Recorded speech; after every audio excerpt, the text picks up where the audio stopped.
നീ ബലം പിടിച്ചിരുന്നിട്ട് എന്ത് കാര്യം ജീവിതത്തിൽ? അതുകൊണ്ട് മാറ്റങ്ങൾ വരുത്താൻ ഞങ്ങൾക്ക് രണ്ടുപേർക്കും പറ്റില്ല. ഒരുപാട് ആഗ്രഹമൊക്കെ ഉണ്ട് ചില കാര്യങ്ങളൊക്കെ മാറ്റണം, പക്ഷെ ഞങ്ങൾക്ക് രണ്ടുപേർക്കും എന്നെ മാറ്റാന്ന് വെച്ചാൽ നടക്കുകയില്ല. എനിക്കിങ്ങനെ എനിക്ക് മിണ്ടാതൊക്കെ ഇരിക്കാന്ന് പറഞ്ഞാൽ എനിക്ക് ഭ്രാന്ത് കയറി. ഞാൻ എന്നോട് തന്നെ സംസാരിച്ചോണ്ടിരിക്കും. ഞാൻ എന്നോട് സംസാരിക്കുന്നു വെറുതെ തമാശക്ക്, ഒറ്റയ്ക്കാണെങ്കിൽ. എനിക്കതൊക്കെ ഇഷ്ടമാണ്. ഏത് സാഹചര്യവും ഞാൻ എൻജോയ് ചെയ്യും. ഹാൻഡിൽ ചെയ്യാൻ ഇഷ്ടം. അങ്ങനെ എലോൺ ടൈം എൻജോയ് ചെയ്യുന്ന ഒരാളാണ്. ഓക്കെ. ബീന ചേച്ചി ഭയങ്കര ഹാപ്പി ന്യൂസ് എന്ന് പറയുന്നത് മൗനരാഗം ഭയങ്കരമായിട്ട് മലയാളം ഇൻഡസ്ട്രിയില് ഏറ്റവും കൂടുതൽ എപ്പിസോഡ് പോകുന്ന സീരിയൽസ് ആയിട്ട് പോകുന്നുണ്ട്.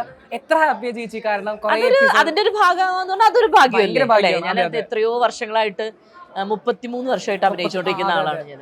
അപ്പോൾ ഒരുപാട് മെഗാ സീരിയൽസ്, ഒത്തിരി പോയ മെഗാ സീരിയൽസിലൊക്കെ അഭിനയിച്ചിട്ടുണ്ട്. പക്ഷെ ഒരു ഇൻഡസ്ട്രിയിൽ ഏറ്റവും കൂടുതൽ പോകുന്ന ഒരു ഇതിന്റെ ഭാഗമാകാം, അത് ഹിറ്റായിട്ട് തന്നെ എത്രയോ വർഷമായിട്ട് അതിന് വലിയ ഇടിവ് പറ്റാതെ വളരെ കുറവേ നമ്മൾ അങ്ങനെ താഴേക്ക് പോയിട്ടുള്ളൂ. അപ്പൊ ഇപ്പോഴും നമ്മൾ അങ്ങനെ പോകുന്നുണ്ടെങ്കിൽ അതിന്റെ ഒരു ഭാഗമാകാൻ കഴിഞ്ഞതിൽ വലിയ സന്തോഷം. ബീനെ സംബന്ധിച്ചിട്ട് 1000ന്റെ രണ്ടാമത്തെ സീരിയൽ അത് മിന്നുകെട്ട്. അതിൽ ഞാനും ഉണ്ടായിരുന്നു. മിന്നുകെട്ട് ഏത് ചാനലിലായിരുന്നു? സൂര്യ ടിവിയിലാ. മിന്നുകെട്ടിൽ ഞാനും ഉണ്ടായിരുന്നു, മോനും ഉണ്ടായിരുന്നു. ഞങ്ങൾ മൂന്നുപേരും. മോനും ഉണ്ട് ചെറുതിലാ. ഞാൻ വേറെ ക്യാരക്ടർ. ഞാനും മോനും, ഞാനും അമ്മയും മോനും തന്നെ. ഞാൻ പ്രസവിച്ചിട്ട് മോനെയും കൊണ്ട് തന്നെ മാനസപുത്രിയും എല്ലാം കുറെ പോയി. 1500 പോകുന്നത് എനിക്ക് തോന്നുന്നത് 1000 മേലേക്ക് കുറെ പോയിട്ടുണ്ട്. സീരിയൽസ് അമല പോയിട്ടുണ്ടാവുമല്ലോ. അമല 500 ജോയ്സ് സാറിന്റെ എല്ലാം. കസ്തൂരിമാൻ 600.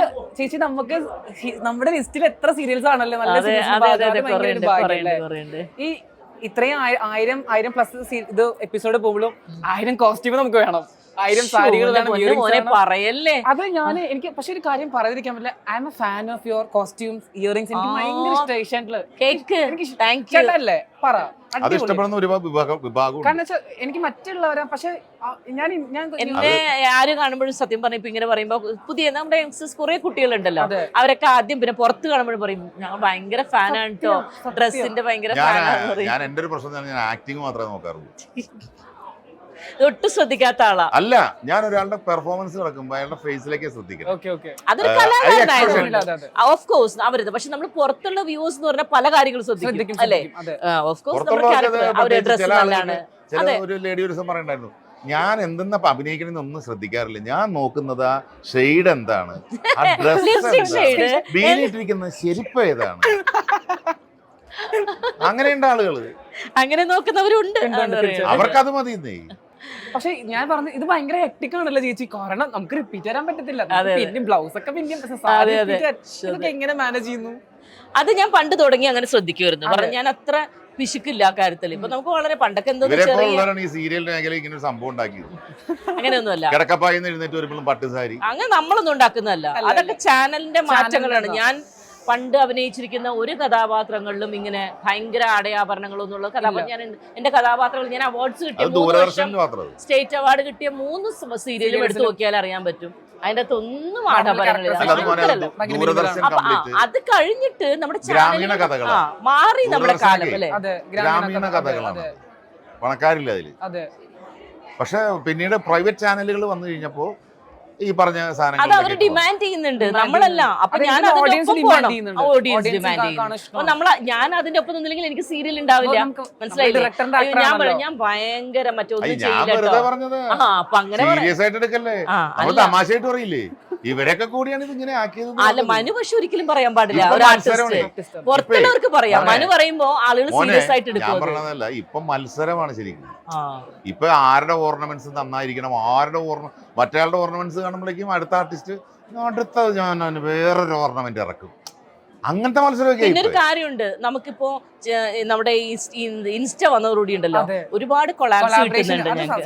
അപ്പൊ ഓർണമെന്റ്സ് ആണെങ്കിലും ഡ്രസ് ആണെങ്കിലും ഇപ്പൊ കുറെ കൊളാബറേഷൻസ് വരുന്നുണ്ട്. അപ്പൊ അങ്ങനെയും കൂടെ നമുക്ക് അതും കൂടെ ഒരു പ്രൊമോഷന് വേണ്ടിട്ട് നമുക്ക് തരുമ്പോ അതും കൂടെ ഉപയോഗിക്കാം.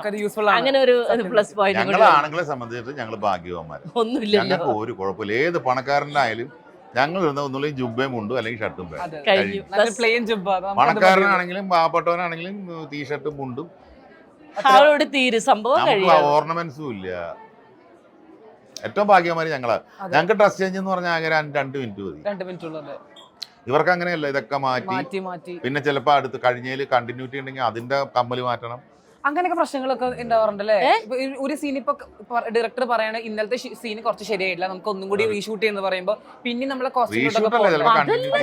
കണ്ടിന്യൂറ്റി ചിലപ്പോ ഒരാഴ്ചയൊക്കെ നിൽക്കും. ഒരാഴ്ച. അപ്പൊ ആ കല്യാണം കണ്ടിട്ടില്ലേ, കല്യാണം ചിലപ്പോ 1 week ഒക്കെ ആ കണ്ടിന്യൂറ്റി മെയിൻറ്റെയിൻ ചെയ്ത് ആ സെയിം സാധനം നമ്മൾ എന്നും രാവിലെ അതിട്ട് ഒരു ഡ്രസ്സൊക്കെ ചിലപ്പോ ഇട്ടിട്ട് നമ്മൾ അങ്ങനെയൊക്കെ ഭയങ്കര പാടാ നമുക്ക്. ചിലപ്പോ ഇത്രയും ഒരു ഡ്രസ്സ് നമ്മൾ വലിയ ഹെവി സാധനം ചെയ്തിട്ട് അപ്പൊ തന്നെ പറയും വേറൊരു സീൻ ചേഞ്ച് ചെയ്ത് നമുക്ക് ഔട്ട്ഡോർ എടുക്കാണ്ടെന്ന് പറയും. അത് കഴിഞ്ഞ ഉടനെ ഒന്ന് പറയും മറ്റേ നേരത്തെ ഇട്ടില്ലേ അത് ഫുൾ ചെയ്യാൻ പറയും.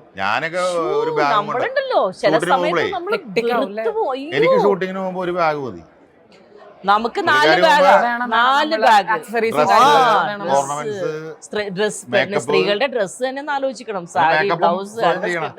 ഇപ്പൊ നമ്മുടെ ലാലേട്ടൻ ഇപ്പൊ ഭയങ്കര ട്രെൻഡിങ് ആയിരിക്കുന്നത്, നമുക്ക് ഭയങ്കര പ്രൗഡ് മൊമെന്റ് ആണ്. ലാലേട്ടൻ ദാദാസാഹിബ് ഫാൽക്കെ അവാർഡ് കിട്ടി, യോദ്ധ സിനിമയില് കൂടെ വർക്ക് ചെയ്തിട്ടുള്ള രീതിക്ക് അന്നത്തെ ലാലേട്ടനോട് വർക്ക് ചെയ്യുന്ന ഒരു മൊമെന്റുകളൊക്കെ എങ്ങനെയായിരുന്നു?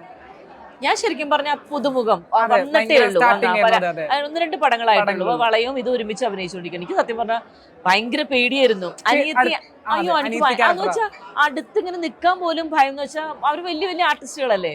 അപ്പൊ ഞാനിങ്ങനെ ഒരു സീനിലൊക്കെ ഇങ്ങനെ ഭക്ഷണം കഴിച്ചുകൊണ്ടിരിക്കുന്ന സീനിൽ അനിയത്തിയല്ലേ, ഭയങ്കര അടുപ്പമുള്ള അനിയത്തിയാണ്. അപ്പൊ ശരിക്കും പറഞ്ഞ ഡയറക്ടർ അപ്പൊ എന്നോട് പറയുന്നുണ്ട് അടുത്തിങ്ങനെ ചേട്ടന്റെ അടുത്തിങ്ങനെ നിന്നിട്ട് അതിന്റെ അകത്തുനിന്നൊക്കെ എടുത്ത് കഴിച്ചിട്ടൊക്കെ സംസാരിക്കണമെന്നൊക്കെ. എനിക്ക് ലാലേട്ടൻ കഴിക്കണേന്നൊക്കെ എടുക്കാനൊക്കെ പേടി. ഇങ്ങനെ ഇരുന്നപ്പോ ഇങ്ങനെ ഇരുന്നപ്പോഴേക്കും ഞാനിങ്ങനെ നിൽക്കണം. അപ്പൊ ലാലേട്ടൻ പറഞ്ഞു ഡയറക്ടർ പറഞ്ഞതല്ലേ എടുത്തുക. അപ്പൊ ഞാൻ വന്ന് ഇത് ക്യാരക്ടർ അല്ലേ, ഞാൻ എന്തെങ്കിലും ചെയ്യോ? ലാലേട്ടൻ ഭയങ്കര നമ്മളെ ഫ്രീ ആക്കി ഞാൻ ഒന്നും പറയില്ല. ശരി ഞാൻ എടുത്ത് കഴിക്കുന്നുണ്ട് ആ സീനിൽ. അപ്പൊ പുള്ളി നമ്മള് ഭയങ്കര ഫ്രീ ആക്കുക. അയ്യോ ഭയങ്കര നല്ലതേ. മനു അഭിനയിച്ചപ്പോഴും ഉണ്ടല്ലോ നമ്മളെ പേടിപ്പിക്കില്ല. നമ്മളിങ്ങനെ എങ്ങനെയാണ് അയ്യോ ഭയങ്കര പാവല്ലേ,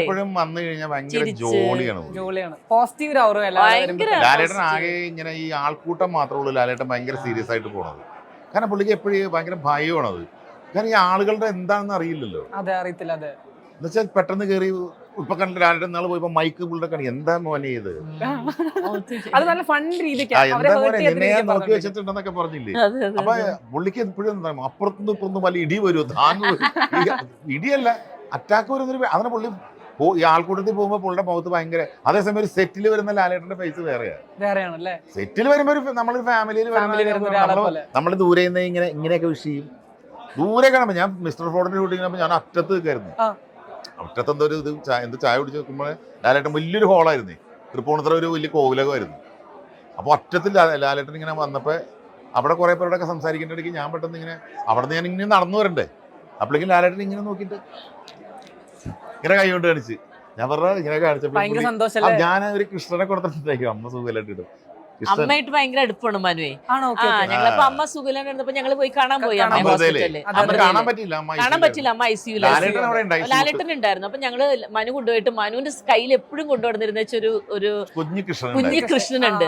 അത് പറഞ്ഞിട്ട് കൊടുത്തിട്ട് പറഞ്ഞു വെക്കണം എന്ന് പറഞ്ഞു. ലാലേട്ടൻ പറഞ്ഞു തീർച്ചയായിട്ടും അങ്ങനെ കൊടുത്തത്. എന്നിട്ട് പിന്നീട് ഒരിക്കലും ഞങ്ങൾ ഒരുമിച്ച് കണ്ടപ്പോ ഉണ്ട് കേട്ടോ.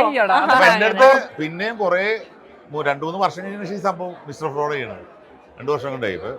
അപ്പൊ അവിടെ നിന്നൊരു പുള്ളി ഈ ഇങ്ങനെ കാണിച്ചിട്ടേ കുഞ്ഞു കൃഷ്ണൻ